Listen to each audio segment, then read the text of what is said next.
even the score. As Julio Folio's Wait. Run that back?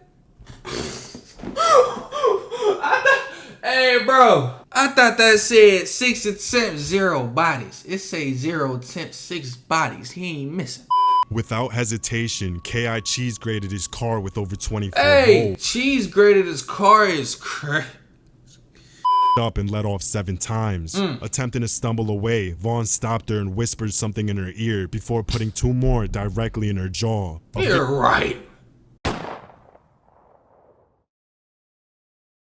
Mug and what's this boy Donn? We back in the stand with a new video. We got 10 most notorious hitters. So look, the original link will be down below. If you want to check the video for yourself, if you're new to my channel, hit that sub button, give me the 500k subs ASAP. But let's just hop straight into it and let's get it cracking. 10 most notorious hitters. I don't know what this is about. Like, I don't know who I'm expecting to see within this video, but it's by Time Watch 5. So let's hop straight into it and let's get it cracking. Shout out to Time Watch 5.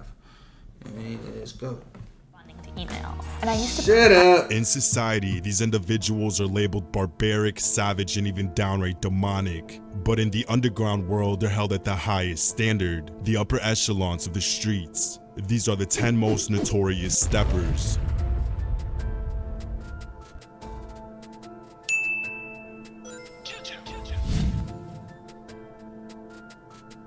Where's Micho? Blizz Micho is a Gorilla Stone blood that's been trying to get into the music industry. What? 7 attempts and 0 bodies. How you gonna say he's one of the 10 most notorious hitters? No offense to Cuz, because I ain't trying to become one of them. You feel me? I ain't trying to be his first, you know what I mean? But it's like, bro, what you talking about, man? He ain't got none. Following the success of Gorilla Stone OG, Casanova 2 times, he would go on to authenticate his street raps by putting in work in a short period of time. His first recorded hit was on April of 2020, when he spotted a rival member walking up Sheffield Avenue. Micho was recorded running up and from about 3 yards away, firing twice, striking his thighs and wrist. As the enemy turned around, Blizz stared into his eyes before putting 1 more in his chest. His following hit took place on May 16th, when Blizz pulled up 4 blocks away from a Gangster Disciple housing project, looking for any GD he could find. When he did, he chased them outside, where he let off 1 round, hitting his target.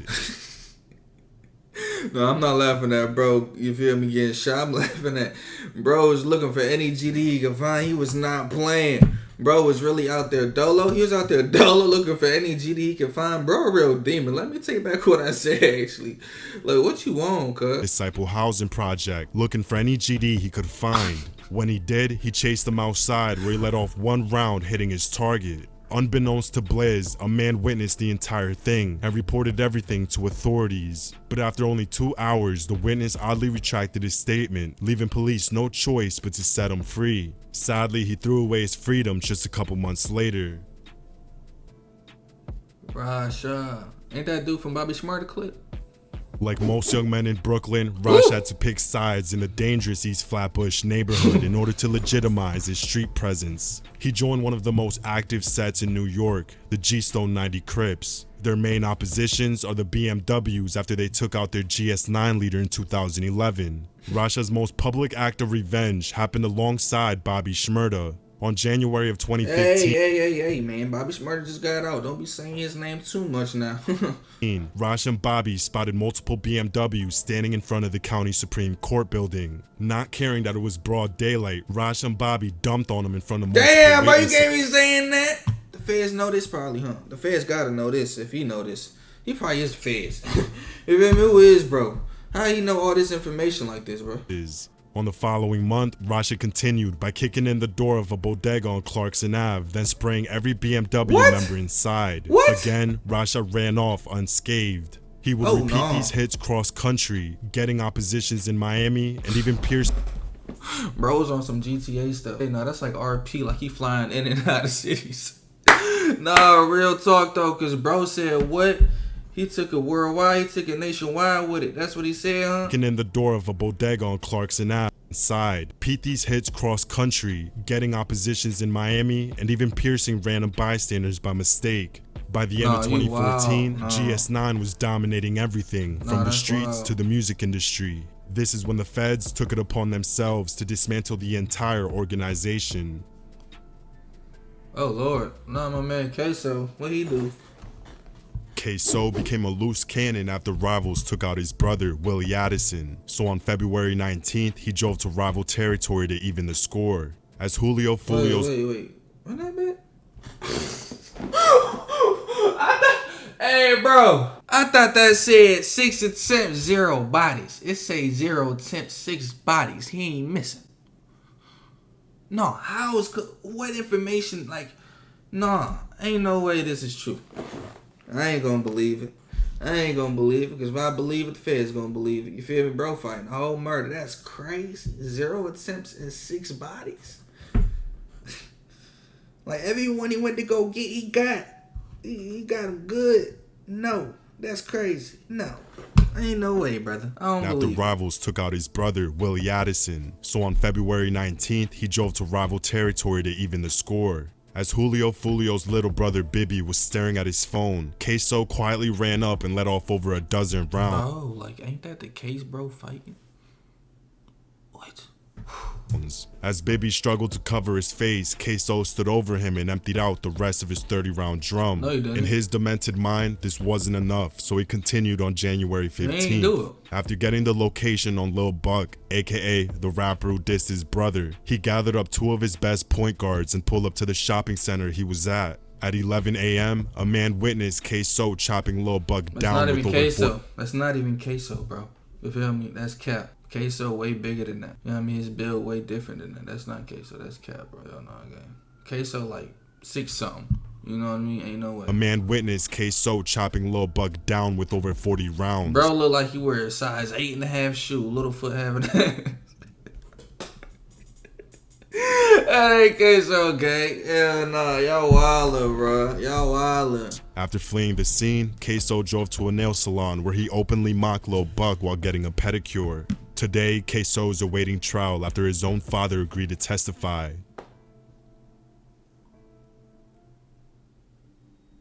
Lil Wet is from a Chicago neighborhood. Oh, nah. Ain't this dude? Nah, he got that quadruple John. I ain't gonna cap, bro. Really like that. Horrific. Police labeled it Terror Town. The 2x4 block radius is home to the Black Mob, as well as the Notorious NLMB set that's comprised of over 4 gangs put together. The fact that these people are so intertwined but at the same time at war with each other caused one of the messiest summers in Chicago history. With over 90 days of consecutive gunplay, everyone from pets to bystanders were getting caught in the chaos. Due to Lil Wet's involvement, there would be numerous failed attempts on his life. Eventually, Black Mob got so desperate that they took out his father in frustration. As soon as Lil Wet got the news, he strapped up and went out looking for war. At 3 p.m. the following day, he spotted his targets inside of a fish and chicken spot. Kicking the door wide open, he began eliminating them one by one. It wouldn't take long before detectives made the connection between this and his father's incident. So on April of 2017, he was charged with quadruple bodies. Luckily for him, after 3 years of trial, his entire case was dismissed due to witnesses refusing to cooperate. That's crazy. Folks like, I ain't see nothing. I was broad daylight. Just think about it. That's broad daylight in the fish and chicken spot in the hood. Folks is there. You know, but they for sure ain't see none though. They ain't trying to get caught up in that mess. They seen how bro got down the first time, allegedly. You know what I mean? Because they ain't see nothing. Wide open, he began eliminating them one by one. It wouldn't take long before detectives made the connection between this and his father's incident. So on April of 2017, he was charged with quadruple bodies. Luckily for him, after 3 years of trial, his entire case was dismissed due to witnesses refusing to cooperate. This Chicago native was a sweet, innocent girl who attended charter school for the majority of her life. It wasn't until the loss of her best friend in 2012. Bro, who was the first dude they put up on the screen with no bodies? I ain't gonna lie. They need to take him up out of there. You feel me? Because now you getting folks that got like 15 attempts, 6 bodies. Talking about Queso had 0 attempts, 6 bodies. Her world turned upside down. Since then, she clicked up with the gangster disciples, and at 14, she earned her first stripe. In August of 2011, she spotted O.D. Perry riding a bike from a corner store back to Parkway Gardens. As he rode through 64th and King Drive, she let off 2 rounds, striking O.D. in the left side. Witnesses said they seen him fall off his bike and try to run away. That's when she let off 10 more. This time, he would never get back up. The following day, she posted a selfie holding the revolver she took from OD, thus creating O Block. As time went on, that's wild. That's savage. No, that's crazy. That's crazy. This time, he would never get back up. What? The following day, she posted a selfie holding the revolver she took from OD, thus creating O Block. As time went on, she became more and more deranged. On April of 2014, Chief Keef's cousin Mario Hess was in Chicago celebrating his brand new record deal. At 9:45 p.m., she spotted him sitting at a stop sign talking to some women. Without hesitation, K.I. cheese graded his car with over 24 Hey, holes. cheese graded his car is crazy. No. That's wild. Why you have to describe it like that? Bro, is all this factual, bro? I don't know. Is all this factual? That's all I'm gonna say, because I don't know if it is. Talking to some women. Without hesitation, K.I. cheese graded his car with over 24 holes. Ironically, she met the same fate 2 days later. Oh. Dang, so they spun. They was not playing. They stood on business 2 days later. That's crazy. Whoever it was. As a preteen, D-Rose had already solidified himself as one of the top gangsters in his city, and by 13, he caught his first body. In 2011, opposition Dale Fisher was walking back from a ceasefire event. As he made his way back to 63rd and St. Lawrence, D-Rose drifted the corner, dumping lead with one hand and steering the wheel with the other, officially earning his first stripe.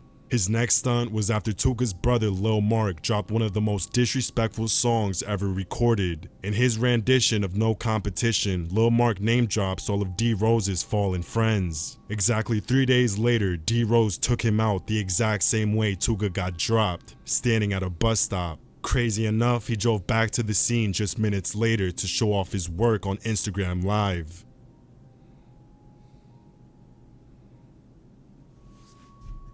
One of King Von's first acts of aggression was in 2012. On a brisk October afternoon, Modell and his cousin were walking down the 63rd block of South Rhodes Avenue. That's when Vonn jumped out a moving vehicle.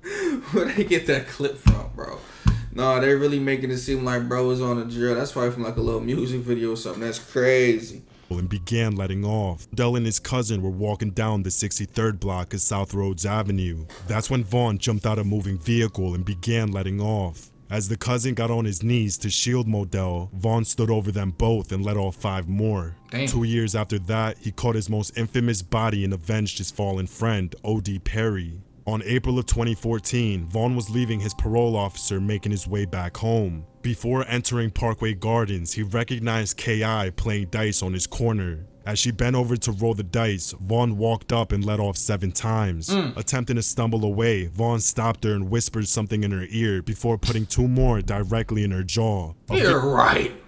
I've never heard that part of the story. I've heard this story millions of times. You know what I mean? But that was the first time I ever heard that's true. He whispered something in the ear. I ain't gonna lie. Vonn was a crazy little sick dude, bro. I ain't gonna cap. You feel me? But that's like some movie stuff though, bro. But I ain't gonna lie. It probably was like a movie to bro. That's the sad thing about it. He thought that shit was a movie, dog. I mean, that was like his reality though. You know what I mean? Real talk, like each and every day. But it's just crazy if that's true. If that's true, that's crazy. Directly in her jaw, officially getting back for the entire Parkway Gardens. Melly.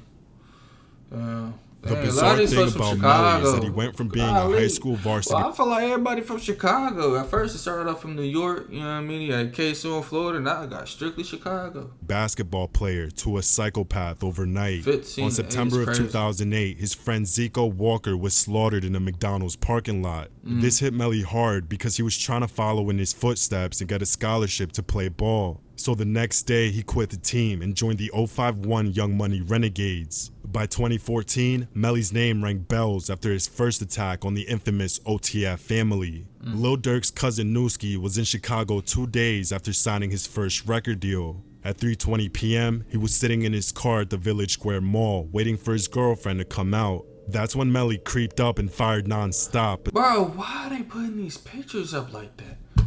Like, that's a real picture from the scene, huh? Like... Until Newski hit the gas pedal, colliding into the store. Melly's next hit on OTF was on March of 2015, when Dirk's manager Chino Dollars drove to a food spot on Stony Island Ave. As he ate his cheeseburger inside of his car, Melly casually stuck his arm in and began letting off. After this, Dirk had no choice but to cheeseburger inside of his car. Melly casually stuck his arm in and began when Dirk's manager Chino Dollars drove to a food spot on Stony Island Ave. As he ate his cheeseburger inside of his car, Melly casually stuck his arm in and began letting off. After this, Dirk had no choice but to put money on his head. So on a late Chicago night, Melly attended a gang-infested house Hey, bro, that's crazy. Why you say it like that? He said, what, he had no choice but to do what now? Nah, bucko. That's not how that went, bucko. It's cap, bucko. I don't know what you talking about, man. What's his name? I gave him a shout-out earlier. I said, shout out to Time Watch 5. Boy, I don't know anymore. I might have to retract that statement. Cause you tweaking. Night, Melly attended a gang-infested house party. That's where someone recorded Nathaniel Hicks ripping into Melly in a packed living room.